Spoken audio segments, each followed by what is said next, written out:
Yes, thank you for the introduction. Thank you all for coming. So actually the title is, I changed the title to Taming Concurrency because I don't think we can solve it so easily. So I'm a member of the Servo Technical Steering Committee. I've been contributing to Servo since 2016. And so today I will first talk about parallelism in Servo and the problems that it brings, and then how we're starting to use TLA Plus to solve some of these problems. So Servo is, the embeddable, independent, memory-safe, modular, parallel web browser engine. So the first question is, what is a web engine? And I think if you take like a typical computer, right? So there's at the bottom, there's the operating system. At the top, there's the applications that you interact with. And then in the middle, there's usually like one or several application platforms that actually run the applications. And it can be, for example, the web or native. It can be different platforms that call themselves native, and so maybe also some hybrid like mini apps. And then the web, for example, we have WebKit is the web engine from Apple, and then so Servo is part of that as well. And then for applications, for example, we can take Safari, which is it's actually interesting because it's a native application, right? So it uses the native application platform. But then it embeds WebKit, which is the web engine, and this allows it to run web applications. And then WeChat, for example, is another example. It's a native application, but it also embeds a kind of engine to run mini apps. So there's some interesting mix and match going on. So just a quick intro, and then right. So Servo has got some good things going for it. It's an independent. It's independent. So most of the other web engines are owned by corporations like Apple, Google, and Mozilla. Servo is with the Linux Foundation, and so it's open governance. And so we're trying to grow a healthy ecosystem. And for example, so you're welcome to contribute and become a maintainer. But you can also join people can also join the TSC. So we've had new members in the past year, and so you can also influence the future of Servo. So Servo still doesn't implement all the web APIs like the other engines. But there are still there are some opportunities for specific applications, and and this is also something that we'd like to develop with the community. So, and the topic of today is mostly the parallel part. So first, I'd like to do a little exercise, which is related to the formal methods that I'll discuss later. So maybe some of you remember, like back when Golang first came out, there was some discussion about concurrency is not parallelism, and so I agree with that. So I've expressed here a proposition. Which is, so parallelism implies concurrency. Another way to say it is if parallel, then concurrent. So this is a logical proposition. And we can fill in values for the two, you could say the two variables are parallel and concurrent. And so this is what I did in this little what you call a truth table. So for example, the first one is, I say the code runs on so a machine with multiple core, and it uses multiple threads. So it means parallel is true because there are multiple core, and concurrent is also true because you're using multiple threads. And so we can actually apply the two values, right? So true for parallel, true for concurrent. We can apply that to the proposition, and then we get, as a result, we get true. Okay. And so I would like to ask you, like, what do you think are the other values? So, for example, the second one is a single core, so only one core on the machine, but the program uses multiple threads. So obviously, parallel is false because you have only one core, but concurrent is true because you're using multiple threads. So I'm wondering what people think the result is if you apply that to the proposition. Anybody thinks it's true? Please raise your hands. Yes? Few people? You sure? Yes? Thank you. And then there's another one, single core, single thread, so it's false, false. Again, anybody thinks this evaluates to true? Yes? Same people say yes, that? Someone else? Thank you. But most people think it's false, right? So actually, only the last one evaluates to false. So true, false evaluates to false. All the others are true. And you may, if you're not familiar with this, you may wonder, like, how does this make sense? And we can actually use, I'm not sure if you see this very well, but we can use numbers as a good example. So if we say, if we have the proposition that if n is greater than 3, it is greater than 1. So n is greater than 3 implies n is greater than 1. And then we can fill in values for n. For example, 4, it's true, true. 0 is false, false. And 2 is smaller than 3, but it is larger than n. On the other hand, try to find a number that it's larger than 3, but smaller than 1. It doesn't make sense, right? So this is why only true, false evaluates to false. All the rest is true. Okay, so this is very important for some of the formal methods that we'll discuss later, so please keep it in mind. Now we go to parallelism and modularity in Servo. So Servo is a large system consisting of multiple modular components. There's a link, by the way, to a previous talk I gave on modularity. So there's two dimensions of parallelization, I think. So one is within a single component. So basically, it's within a component, and then the component runs several algorithms modularly within the component, and these can be parallelized.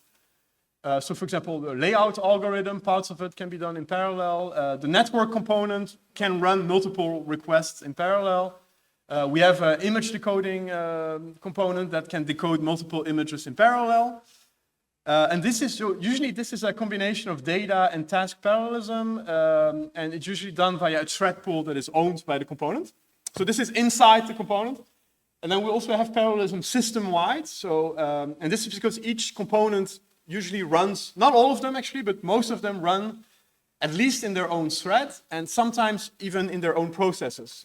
So you can run Servo in multi-process mode, and then some of these are isolated in their own process. And so so the components then communicate with each other. So there's actually, the algorithm is across components. And for that, actually, the default we use is message passing. And so this corresponds to task parallelisms.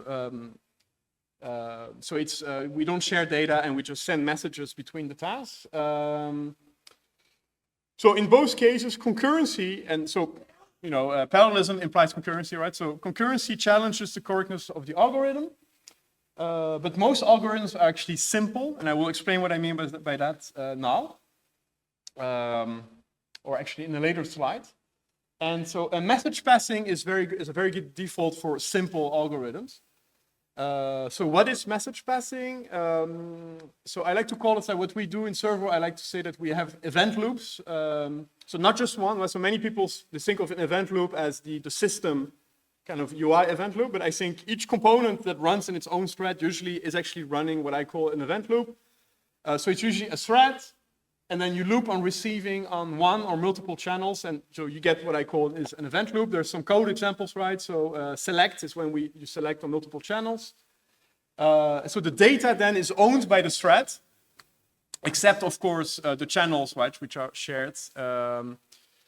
So this is what we do almost everywhere. So this is actually a quick code search, and you see, you know, it comes up. There's many results because this is what we do almost everywhere. And so Servo implements the web, and the web is specified in multiple specifications. And so one of the main ones is what is called the HTML specification, and it also actually uses the same kind of message passing model. So this is this is a screenshot from the spec, and it's so it defines what is called the HTML event loop, which is actually, you could say, it's kind of the main thread of a web page. And as you see, so I mean, you don't have to read everything, but obviously it kind of says, there's multiple task queues. You choose a task queue that has a task. You take the task and you run the steps. So it's like receiving a message on a channel. There's a link, by the way, to the spec. The WWG is the organization that creates those specs. So it was founded by Apple, Mozilla, and Google, I believe. And but there's also independent people like myself. I'm also a member. So this is just to say that the spec actually also follows the same approach, and the spec also defines parallelism, so steps that run in parallel to the event loop. So if the event loop is the main thread, and then sometimes the spec defines steps that run in parallel to the event loop. And again, it uses kind of a message passing model where it uses sometimes, not always, but it can use a parallel queue, and a parallel queue is essentially a channel, and then it says, run a loop, and whenever, and when there's steps that are queued on the queue, you can dequeue them and run them. Again, it's like receiving a message on a channel and handling the message. And so the steps running in parallel on the spec, they can only communicate with the event loop by queuing a task, which is like sending a message, and the event loop can communicate by queuing steps on a parallel queue, which is again like sending a message. Right, so back to Servo.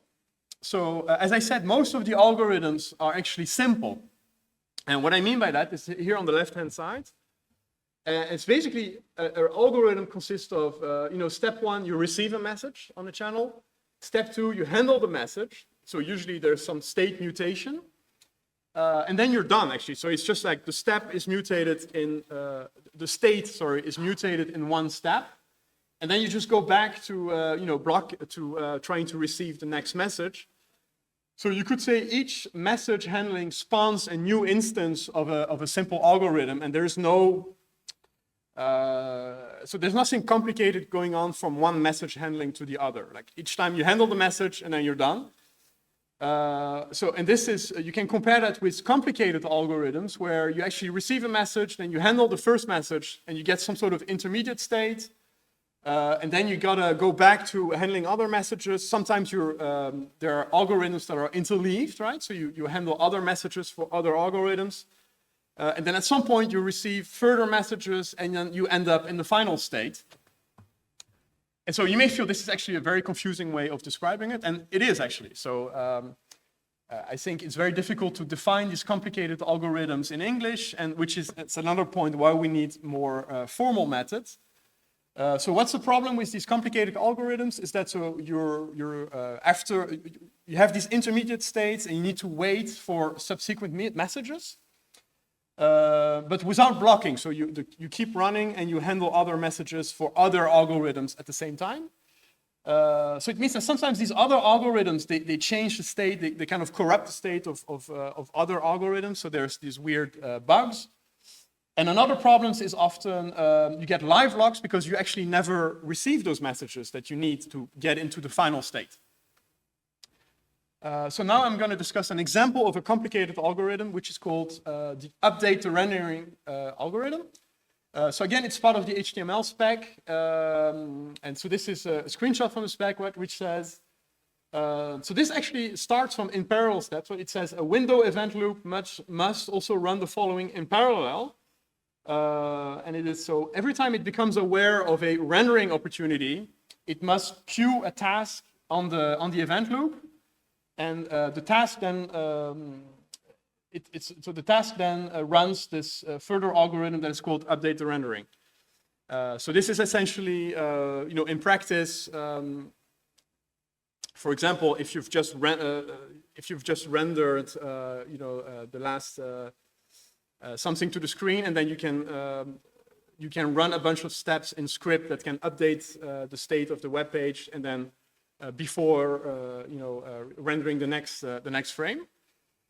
And so the actual algorithm then runs a whole bunch of steps in order. So this is within the same task. So as part of this, so it's basically synchronous while you're handling the same message.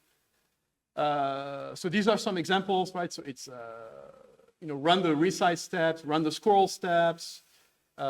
These are steps that actually call into other specs. So this is the CSS specs, for example, web animation specs, full screen spec. So this is actually a hook for other specifications to integrate with the HTML event loop. And so again, an example is step 14 calls into the animation frame callback. So I think many people know the request animation frame web API, where you basically register a callback and you say, you know, I want to run this callback at the next animation frame. And so step 14 of update the rendering actually runs the animation frame callbacks. Right, and then so in Servo, we've just implemented this concept earlier this year, and it turned many simple algorithms into complicated ones. And so, for example, running the animation frame callbacks became complicated. Why? Because before we would just, you know, whenever the engine wanted to run the animation frame callbacks, so actually via the compositor, but I will not go into details now. So it would send a message to the component running the HTML event loop. And when that component received the message, it would simply run the animation frame callbacks. But the problem is that those callbacks would not happen at step 14 of update the rendering. It would just happen whenever you receive the message. So it's not compliant with the spec because you need to run all these steps in a specific order. And it's as we saw, you know, it's step 14 only calls the animation frame callback. So first you need to run all the other things, and it's actually noticeable to web pages if you don't do it in the right order. So to implement this, we had to say, oh, whenever you receive the message that says, you know, run the animation frame callback, we don't run the animation frame callbacks anymore. Instead, we actually queue this update the rendering task. And it's only when the task runs, we have to run all these steps, and at step 14, we run the animation frames. And this makes it very complicated, right? When task runs, because it means you're stuck with this intermediate state and you only get to run these callbacks when the task runs, which is when a second message is received. And actually, so the spec actually, you know, gives a pretty good hint, which, to be honest, when I implemented initially, I didn't really pay attention to it. But, you know, so the spec says, yeah, you can kind of batch these update the rendering tasks. But be careful because the task might become inactive before it is processed. And this is actually exactly what happens in Servo's initial buggy implementation. Because an HTML event loop runs basically it can run multiple documents. For example, if you have iframes, you know, on the same page. And we were batching this update the rendering because obviously you could run it only once for all the documents in the event loop. But the task is still linked to a particular document, and that document can become inactive, which means that the task is not going to run. So if you think about it, if you batch for all the tasks and then for all the documents, but the task that you're batching is still kind of linked to the document, which can become inactive. It means that if it becomes inactive before the task run, all the documents are just never going to get their rendering updated. And this is exactly what happened. So it gives you already, the solution was basically to switch from a single Boolean to a hash set of, so the pipeline, we call documents also pipelines in Servo. So basically, instead of batching using a Boolean for all the documents, we would batch per document only. So it's a less aggressive kind of batching. So this was the solution. It's extremely simple, right, to switch from a Boolean to a hash set. But actually, the algorithm behind the code is not simple at all. And one problem is that the problem doesn't show up when you're developing it. So we merged the initial buggy implementation, and we didn't do it on purpose, right? It was because the test failures only happened, you know, a couple of days later. So if the test, and I'll talk about our test suite in a little bit, but if the tests don't catch these kind of errors, what can we do? And so this is now we're going to get to the formal methods because they're a way to deal with this problem. So I like to use this language called TLA+. So what is it? It's a high-level language for modeling programs and systems, especially concurrent and distributed one. So this is Leslie Lamport, is the creator of TLA+. He works at Microsoft. He won the Turing Award. He's also quite well known for the Paxos distributed consensus algorithm. And so he actually created TLA already like 20 years ago, but it's kind of never took off in the general public, although many companies building distributed systems like Amazon, and I also saw Huawei was also hiring somebody for that. So a lot of companies building large distributed cloud services actually are using it, but it's not very well known to programmers in general. And so it's useful for eliminating fundamental design errors. So the way I like to think about it is that when you write code, you have some sort of idea in your mind of what you're trying to implement. And so usually the bug is not in the code, it's in the ID behind the code. So for example, the buggy implementation I just described, there was no bug in the code. It's not like there was an if that should have been an if not or something like that on the Boolean. That would have been a bug in the code. So the code implemented perfectly a buggy algorithm. And so the problem is at the algorithm level. And TLA Plus is a way to deal with that problem. So I'm going to give you an example, right, of how to fix Servo in 5 easy steps using TLA Plus. So step number 1, you need to be aware of the problem. So this happens usually because a test starts failing intermittently. So it means it fails sometimes, not all of the time. So sometimes you merge a PR and then 2 days later the test starts failing and then you're like, oh, okay. So we're sharing a test suite with all the other browser engines. It's called the Web Platform Test. Here's a screenshot of a particular test that actually tests this update the rendering stuff. And so it started failing from time to time. So then the second step is like you need to get an idea of what the problem could be. Like if you have no idea what the problem is, there's not much you can do. But as I said, actually the spec itself contains this node, right? So it points you in the right direction. And so once you have this idea, it's like, oh, maybe it is because we're in Servo, a document becoming inactive is when we close a pipeline. So maybe we're queuing the task for a pipeline, but then we're closing it, and then therefore the task never runs, and all the other pipelines never get their running updated. Could that be the problem? And so this is then you finally get to write some TLA plus. And so what I do, I like to first model the failure, a little bit like when you're writing a failing unit test. So because then okay, that is really the problem, right? If you can model the failure and it fails. So this is what I'm going to take you through the spec that models the failure, and I'm going to try to do it very quickly using Rust programming talk, which is actually completely wrong in some way, but I think it's a good way to illustrate what the spec is, and so it's easier to understand it. So let's go to the spec very quickly. So at the top, you declare the module, so that should be obvious, and extends.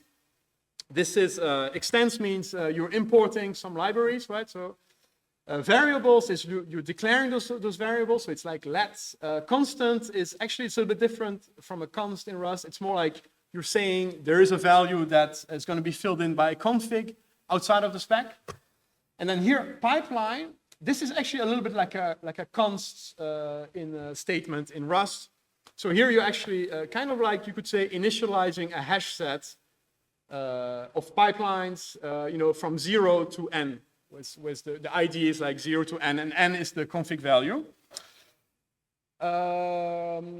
So then you could say the heart of the spec is you're defining actions. So init is like the initial action where you could say you initialize the variables, and then the others are all you could say are like methods on the spec where you're actually doing something. And so here we're initializing our two variables, right? We have task queue and rendering task queued. So this is like the Boolean that we use for the batching, and the task queue is this is kind of like a hash map, you could say. So it's like we're basically saying it's a hash map of pipeline IDs to Booleans, and we're initializing it to false for all the pipelines. And so as you see, this doesn't look like the code at all, right? But it's actually enough because we can say our task queue is just a hash map where we keep track of whether we've queued a task or not. And then the Boolean obviously is like matches one-to-one with the code. And then one last thing. So in the actions, there's always two things. You can either define a condition on the action. So here, rendering task queued is false. That's a condition. So it means it's actually the only condition on that one. So it means we're only going to queue a task when the Boolean is false. And then the two others are actually, so these are primed variables. This little thing there at the end, it means it's primed. And this means we're mutating those variables. So obviously, if initially it's false, right? That's the condition. Then we set it to true. And then we also, set task queue to true for that particular pipeline. So P is the pipeline. So this is like saying, okay, we're batching because we are keeping track of whether we have queued a task for any pipelines using the Boolean. And then we're kind of modeling the task queuing simply by saying, okay, yes, we've queued one for this particular pipeline. Then run task is like, again, the condition is this action only runs if a task has been queued for that pipeline. And then we set task queue to false, and we also reset the batching. And then close pipeline, the only thing we do is we set task queue to false. All right? Let's move on. So then this is actually a little bit of boilerplate. You need to do this for every spec. And so basically you need to define a next action. And this is, so what this means, this EP in pipeline means there is a pipeline for which we can run one of these actions. So this is kind of like saying at each step of the spec, we should be able to run one of these actions for a pipeline. And then the actual spec definitions, this is kind of like saying, this means, sorry, by the way, I didn't say it, but these things that point to the bottom, it means or, and this means and. Right, so these are logical. So this means run init once, right? So because you only want to initialize one time, and then run next and possibly an infinite amount of time using these variables. And so it means that at each time it runs, we're going to run one of these actions for a given pipeline. But in some ways, this is just a bit of boilerplate for a spec. And the really interesting part is where we get to now. I hope you can see it properly. But so here we're actually defining, our theorem. And so we're saying spec implies that type OK and QTask runs are always true. So this thing means implies. And remember logical implication as I explained it in the beginning. So it means that if the spec is true, then these two things always need to be true as well. And these two things, what are they? So they're the invariants of the spec. And they're in a way, they're a way to say this is the properties of the safety properties of my algorithm. So this is what I want to always be true as my algorithm is running. So we can go through them. So type OK is actually a very boring invariant. It's just a type invariant because CLA is not typed. So if you want the types to be checked, you need to do it yourself with a type invariant. Which is, in some ways kind of boilerplate as well. And then queued task runs. This is the logical invariant of our spec. And so this should kind of explain, what is it that we want our algorithm to do. And so obviously we want, what it means is that, if a task has been queued, I want it to eventually run, basically. And how do we express that? So again, it's with logical implication, and we're saying that rendering task queued, so the Boolean implies that there is a task that has been queued for a pipeline. You could say that in English, it's like, yeah, if the batching is set to true, it means we have queued a task for a pipeline, which makes sense, right? Because otherwise you get exactly this live lock that I was talking about. And then what can we do? So we can actually run this model using something called TLC. So it's a TLC model checker. And it's very good at catching errors. So where our test suite is very bad at catching these kind of errors, but TLC catches this error immediately. So you cannot see this very well, but here it says, invariant QTask run is violated already at the third state. So it runs through the algorithm and it gets to the third state and it sees the invariant is not maintained. So let's go through these three states, one by one. So state one is the initial state, right? So it corresponds to the init that you see there. And it sets everything to false, right? So rendering task queued is false, the batching mechanism is false, and task queue is false for all the pipelines. And so we see we've initialized so n is set to 3, right? So we have 4 pipelines.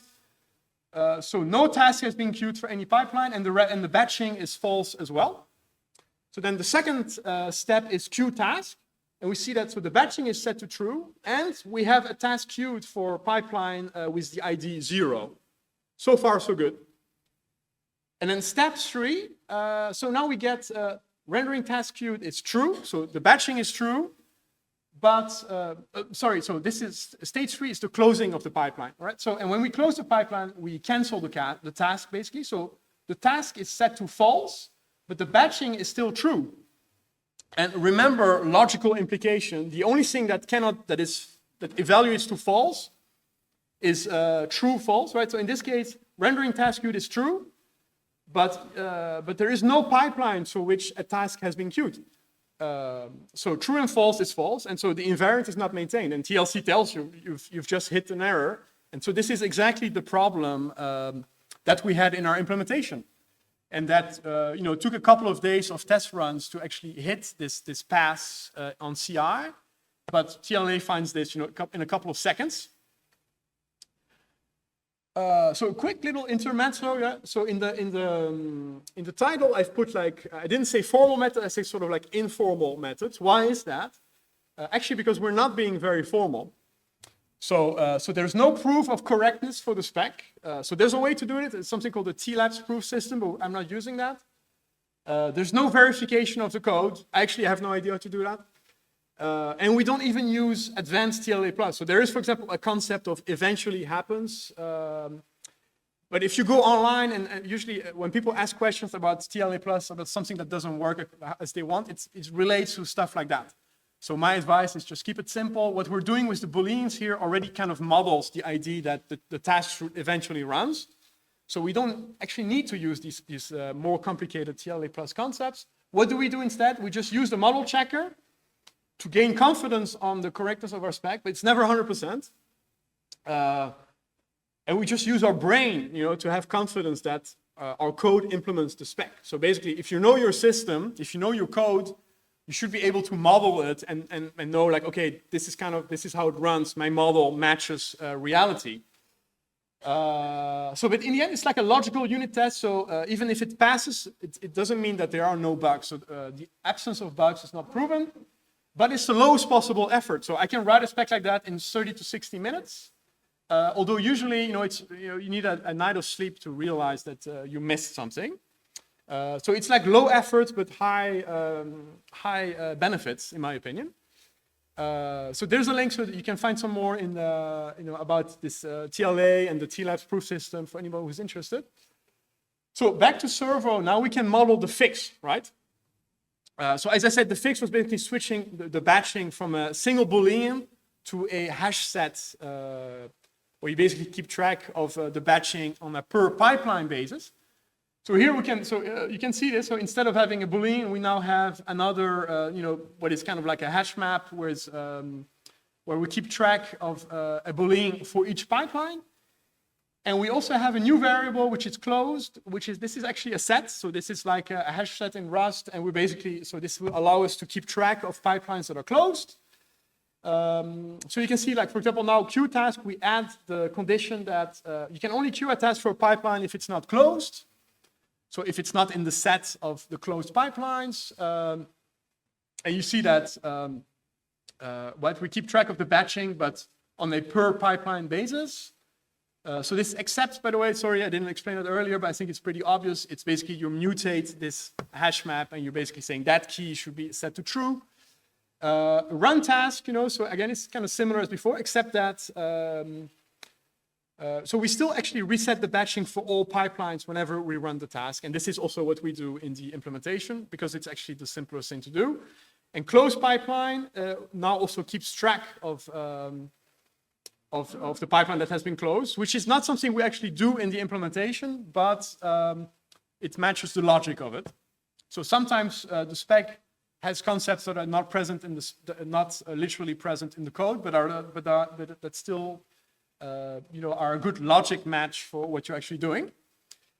And the most important part is we also update our invariant, right? So before it was like rendering task queued implies there is a pipeline for which a task has been queued. And now we change it to, so this other thing was the AP in pipeline. It means it doesn't, instead of the E means there is a pipeline, and the A means for all pipelines. So this should be true for all. So for all pipelines that are not closed, so this thing this is set different, right? So it's basically all the pipelines that are the difference that are in the set, that is the difference between all the pipelines and the ones that are closed. So that's the ones who are not closed. For all of them, if the batching is true for the pipeline, then a task should have been queued for the pipeline as well. So it's still the same logical implication, but it's now on a per pipeline basis. And remember that this can actually be false. So the batching can be false while this can still be true, which is actually exactly what we do. When we reset the batching here for all the pipelines, a task could still be queued for the one whose batching is reset, but it's okay because false true is okay. It's only true false that is not okay. Right, and now we can also another little intermezzo, right? So you may wonder, like, is this really necessary? Is this not like super complicated? So actually, if you compare the English in the spec, right? So in terms of defining invariants for your, so defining what do you want your algorithm to do, you can use English. So the spec sort of defines an invariant here, right? By saying, be careful, like it might become inactive and so on. But I think the English is verbose, vague, and you cannot compute the validity of the English. Whereas if you look at this invariant, it's very short, it's precise, and we can use TLC to check it, which is exactly, so this is a screenshot of running the fix. And as you see, so it basically took 7 seconds to explore almost 4,500 states. It found no errors. So we're good, basically. Right. And so now the last part is, now we can fix the code. Now that you know that you fix your algorithm, you can fix the code. And so you switch from a Boolean to a hash set. And this is obviously, it's actually easy to type, Boolean or hash set. Everybody can do that. So it's the easy part. Right. So we're almost at the end. I just want to share, this is my favorite resource for learning TLA+. So it's a class actually from 2005, but it's still as relevant as it was back then. So this is, for me, there are many resources online, but this is the one that helped me to actually learn TLA+. And that's it, so thank you. So there's a couple of links, previous talk on Servo, a link to Servo, a link to my GitHub, there's with a link to my blog where also I write about this kind of stuff. This is it, thank you very much, and I think we can go to the questions.